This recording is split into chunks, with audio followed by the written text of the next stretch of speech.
Il s'appelle Mamadou Barry, il a 25 ans. Je pense que si vous savez où le trouver, vous allez rendre service à beaucoup de personnes.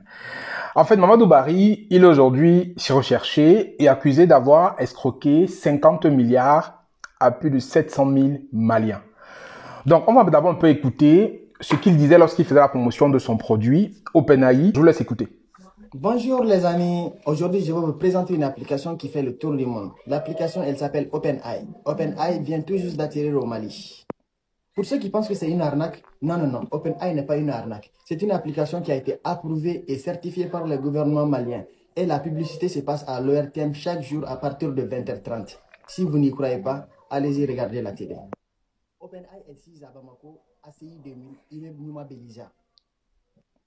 OpenAI a une multitude de portails. On a les portails VIP 0, VIP 1, VIP 2 et VIP 3. Quand on écoute ça, c'est alléchant, n'est-ce pas? On va parler justement de cette arnaque aujourd'hui, de OpenAI. On va parler de comment cela a été possible, de comment cela a fonctionné. Et je vais vous donner à la sortie de la vidéo quelques conseils pour que vous puissiez ne plus vous faire arnaquer et investir avec beaucoup de précautions sur le continent africain. Bonjour à toi, je suis Franck Kenyé, bienvenue sur Diaspora Impact Business. Ici, on parle entrepreneuriat, business, investissement. Je partage avec toi des éléments pour que tu puisses ne pas tomber dans des arnaques comme OpenAI et lancer ton activité en toute sécurité et bien entendu gagner beaucoup d'argent. Donc, si les thèmes tels que investissement, entrepreneuriat, business, mindset, motivation t'intéressent, je t'invite donc à t'abonner, à déjà une notification dans le profil qu'on va publier ici. Aujourd'hui, on va parler justement d'une grosse arnaque, je pense qu'il ne t'a pas échappé si tu suis un peu les informations.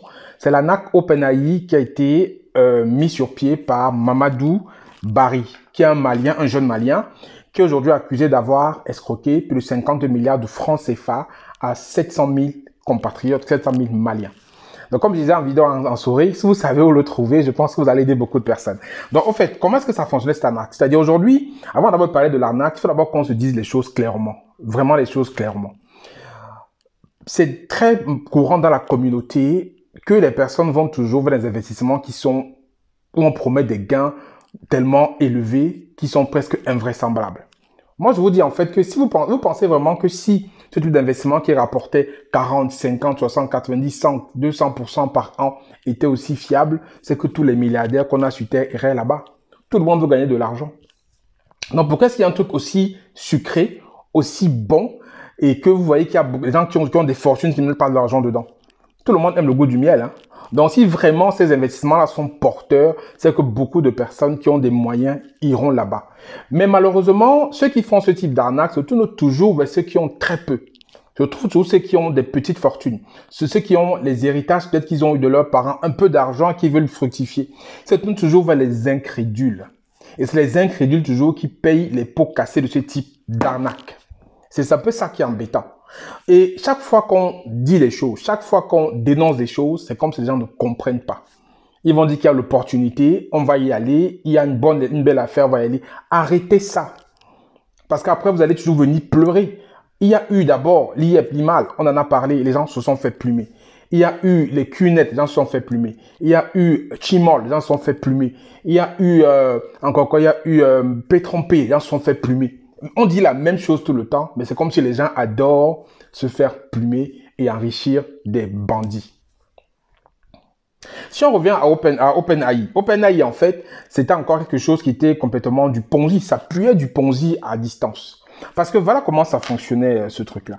Quelqu'un ne peut pas venir vous proposer d'investir, moi j'ai noté ici, entre 1000 à 200 000 francs CFA. Il vous garantit 20 à 4 000 francs par jour.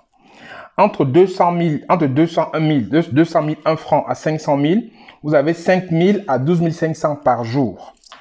Entre 500 000 et 1 million, vous avez entre 15 000 et 30 000 francs par jour. Ainsi de suite. Donc, c'est environ 6% par jour jusqu'à 5 à 10 millions. Vous pensez qu'il y a quoi sur Terre qui peut rapporter autant d'argent? Non, soyons sérieux. Il y a quelle activité sur Terre qui peut produire de tels rendements sans que ce ne soit une arnaque qui est derrière? Le livret A en France, il a 3%. Il a 3%. On va dire qu'on compare peut-être pas la France avec ce qui se passe en Afrique, mais il a 3%.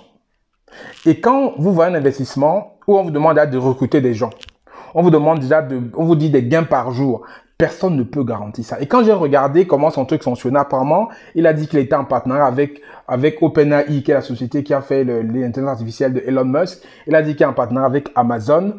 Il a dit qu'il est en partenariat avec plein de trucs qui ne sont même pas possibles de vérifier, quoi. Mais les gens sont quand même partis dedans. Il faut quand même reconnaître qu'il a été, quand j'ai vu là qu'il a été soutenu pas soutenu, mais qu'il a fait passer la publicité à l'ORTM, qui est la télévision nationale malienne, qui passait quand même au journal de 20 heures, qu'il investit environ 550 000 pour cette publicité-là. Donc, il donnait un peu plus de crédit à son produit. Et apparemment, il a aussi produit des faux certificats d'immatriculation qui venaient de l'API, qui est l'Agence de protection d'investissement du Mali. Donc, il a quand même fait un peu de faux derrière. Mais les gens sont quand même tombés dans le panneau. À votre avis, pourquoi? Pourquoi est-ce que les gens aujourd'hui sont attirés toujours par des investissements qui rapportent des gains qui sont invraisemblables? Moi, je me pose la question. Et on va faire cette vidéo telle que je la fais aujourd'hui. Mais demain, il y aura encore notre arnaque comme ça. Et les gens vont toujours aller se faire plumer. Et ainsi de suite.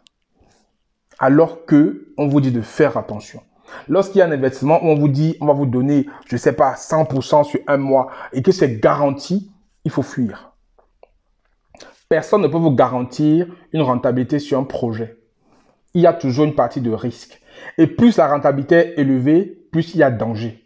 Ça, il faut le reconnaître. Ceux qui font un peu la bourse savent de quoi je parle. Plus la rentabilité est élevée, plus il y a du risque. Donc, quelqu'un peut venir vous dire que vous allez gagner 200% en un mois, mais que le risque est très faible. C'est qu'il y a un problème. C'est qu'il y a un problème. OpenAI, c'est vraiment quelque chose de très costaud. Et je vais vous expliquer donc comment est-ce qu'il faut essayer de ne pas se faire avoir par ce type de projet, par ce type de produit. D'abord, de 1, il faut jamais investir dans quelque chose que vous ne comprenez pas. Quand vous ne comprenez pas un projet d'investissement, n'y investissez pas votre argent. Posez des questions, enquêtez, renseignez-vous. Est-ce que vous comprenez exactement qu'est-ce qui va rapporter les intérêts que vous allez toucher? Et pareillement, évaluez le risque. Lorsqu'on vous dit qu'un truc est sans risque, il faut fuir. Le risque zéro n'existe pas en investissement. Si quelqu'un vous dit ça, il vous ment. Même quand vous faites l'immobilier, il y a un risque que demain, il y a un tremblement de terre, ça tombe. Vous faites l'immobilier, demain que le terrain ait un problème. Il n'y a aucun investissement qui n'a pas de risque. Quand on investit, on fait le maximum pour baisser le risque. C'est pour ça qu'on fait des matrices de risque. Et on met en place des processus de mitigation. On dit, voilà, si le risque 1 arrive, voilà ce qu'on va faire. Le risque 2 arrive, voilà ce qu'on va faire. Après, on met la probabilité que le risque arrive. Plus la probabilité est élevée, plus les processus de mitigation doivent être rapides et efficaces. Donc, quand vous allez investir, demandez une matrice de risque à vos investisseurs. Quels sont les risques identifiés? Comment on va les mitiger s'ils arrivent? Et quelle est la probabilité pour qu'ils arrivent? Vous devez toujours avoir ça.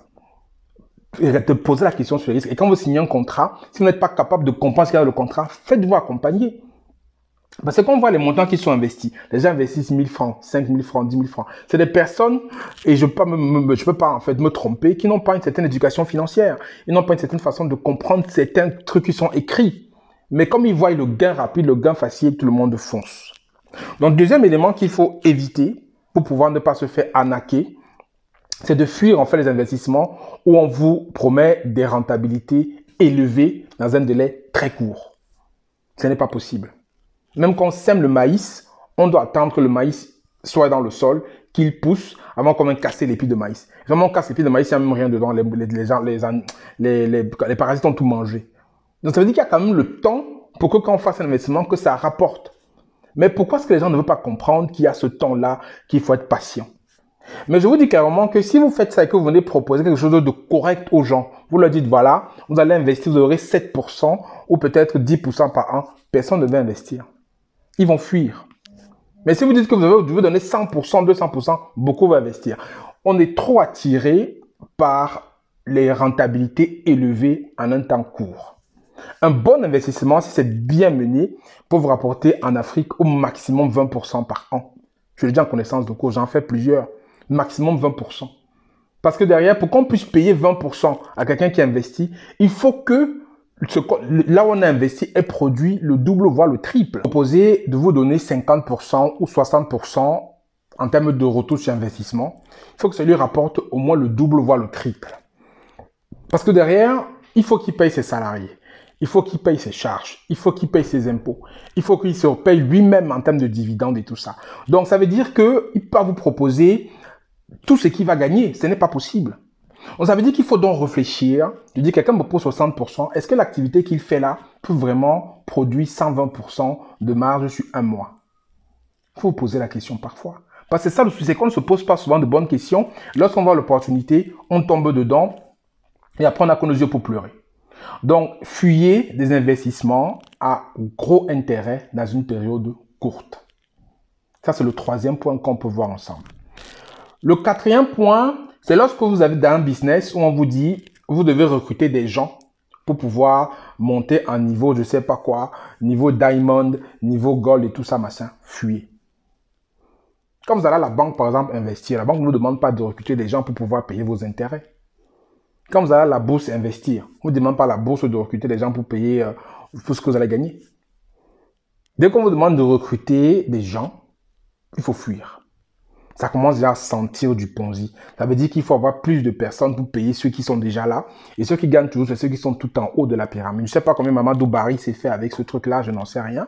Mais ceux qui gagnent dans ce type de système de Ponzi, c'est ceux qui sont en haut. Tous les autres, ils perdent. Donc, comme vous dit déjà, pour devenir diamond, pour devenir gold, pour devenir ceci, nanana, il faut recruter ton cousin, recruter ta tata, recruter machin, fuyez. Ça veut dire qu'il y a quelque chose derrière qui n'est pas rond et qui ne tourne pas rond et qu'on a besoin d'avoir des souscripteurs pour payer ceux qui sont déjà là. Donc, quand vous voyez dans ce type d'investissement en Afrique, ne tombez pas dedans. Il faut fuir. Le quatrième point, en fait, c'est de dire que il faut quand même reconnaître qu'on n'a pas d'éducation financière en Afrique. Quand on voit les gens qui se font avoir avec les montants qui sont engagés, c'est des montants souvent qui ne sont pas très élevés. Donc, on peut dire que les populations qui investissent, les populations qui n'ont pas un niveau d'éducation ou d'instruction élevé. Mais ça n'empêche pas de pouvoir s'éduquer financièrement. L'éducation financière est à la portée de tout le monde aujourd'hui. Tout le monde peut s'éduquer financièrement s'il le veut. On a du contenu gratuit. Donc, au lieu d'utiliser votre téléphone, vos data, pour aller regarder des vidéos des femmes nues, du porno sur Internet, éduquez-vous financièrement. C'est gratuit sur YouTube, c'est gratuit sur Internet. Tapez juste éducation financière, il y a tellement de contenu gratuit qui n'est pas payant pour vous forger une éducation financière. Il y a tellement de livres aussi qui sont pas chers que vous pouvez lire de façon numérique. Il faut s'éduquer financièrement pour comprendre certains trucs basiques de l'investissement. Sinon, vous allez toujours vous faire avoir, vous allez toujours vous faire arnaquer par ce type de projet. Donc, éduquez-vous financièrement, utilisez vos téléphones, utilisez la bibliothèque de votre village, de votre ville, de votre quartier, je ne sais pas. Il y a de l'éducation financière. Allez sur Internet, il y a des trucs gratuits d'éducation financière que vous pouvez lire. Augmentez votre niveau d'éducation financière pour pouvoir comprendre un investissement et ne pas se faire arnaquer tout le temps. On va le dire aujourd'hui, on va faire une vidéo dessus, mais je pense que demain encore, un autre projet comme ça va arriver, les gens vont encore tomber dedans. Moi, je ne comprends pas comment est-ce que chaque fois on dit aux gens attention, mais ils vont toujours tomber dedans. Pourquoi est-ce que les gens sont autant attirés par ce qu'ils appellent des opportunités ou du gain facile? Il faut se poser la question. Il faut se poser la question et il faut comprendre en fait que si vous voulez récolter des choses de façon efficace, il faut avoir de la résilience, de l'endurance et être persévérant. On ne gagne pas beaucoup comme ça en un temps aussi court. C'est pas évident, c'est pas possible. C'est vrai que c'est ce qu'on veut faire miroiter aux gens aujourd'hui en Afrique. Je ferai une vidéo dessus justement avec les paris sportifs, avec les machins où tu paries 500, tu as 35 000 en une soirée. Ça, c'est des conneries tout ça. Ça, c'est des conneries tout ça.